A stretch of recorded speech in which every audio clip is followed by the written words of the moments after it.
Hai teman-teman, perkenalkan nama saya Rika Prasetyika Lianasari.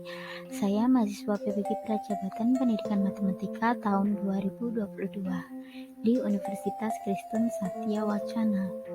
Pada kesempatan kali ini, saya akan menjelaskan keterkaitan antara asesmen dengan mata kuliah lain yang telah saya pelajari pada semester 1.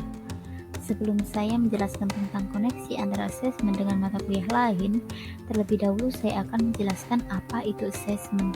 Asesmen adalah suatu penerapan cara atau alat yang digunakan untuk mendapatkan serangkaian informasi mengenai hasil pembelajaran serta pencapaian kompetensi dari peserta didik. Asesmen sangat berkaitan erat dengan istilah evaluasi, di mana evaluasi ini menjadi suatu metode untuk mendapatkan hasil belajar dari peserta didik, sehingga proses asesmen ini dilaksanakan dengan tujuan untuk mengetahui sejauh mana prestasi peserta didik. Selanjutnya, saya akan menjelaskan keterkaitan asesmen dengan mata kuliah lain yang telah saya pelajari. Dapat dilihat dari mind mapping yang sudah saya tampilkan pada panah arah ke atas. Asesmen digunakan untuk mengobservasi karakteristik peserta didik, di mana peserta didik ini berkaitan dengan mata kuliah praktik pengalaman lapangan 1. Pada PPL 1 ini dilakukan observasi karakteristik peserta didik sebelum melaksanakan pembelajaran. Nah, karakteristik peserta didik ini juga berkaitan dengan mata kuliah pemahaman tentang peserta didik dan pembelajarannya. Karena saat pembelajaran, guru diharapkan mengetahui bagaimana karakteristik peserta didik, sehingga guru dapat merancang proses pembelajaran yang sesuai dengan kebutuhan peserta didik.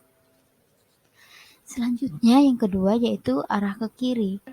Asesmen dilakukan untuk mengetahui sejauh mana tujuan pembelajaran yang dapat dicapai oleh seorang guru, di mana capaian pembelajaran ini berkaitan dengan mata kuliah proyek kepemimpinan.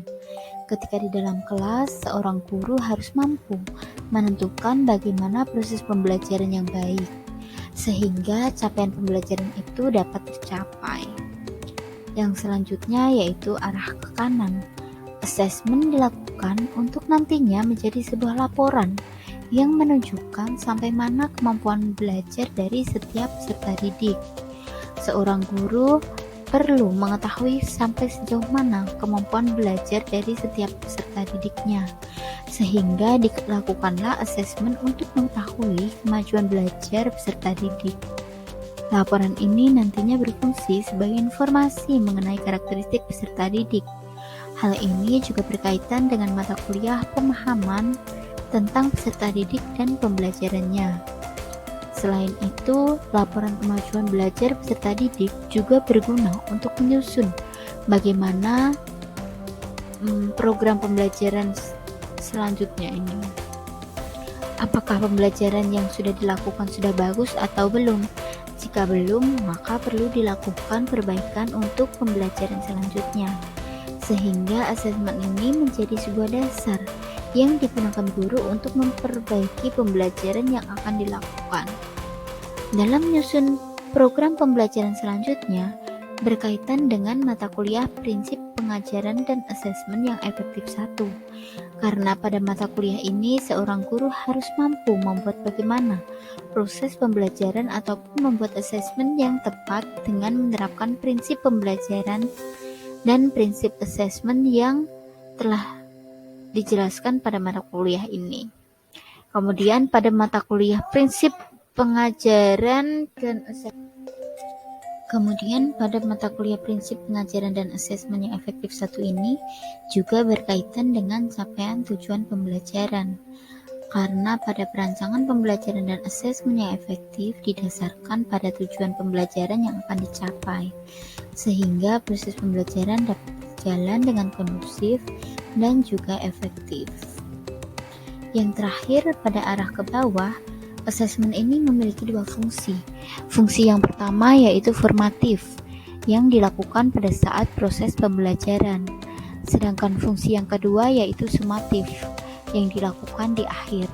Kedua fungsi ini, yaitu formatif dan sumatif, berhubungan dengan mata kuliah pembelajaran berdiferensiasi. Karena untuk menentukan pembelajaran berdiferensiasi, yaitu untuk menentukan apakah diferensiasi yang kita lakukan itu sudah sesuai dengan kebutuhan peserta didik atau belum. Sehingga perlu dilakukan penilaian pada setiap proses pembelajaran dan di akhir pembelajaran, sehingga diketahui diferensiasi yang dilakukan itu sudah sesuai atau belum.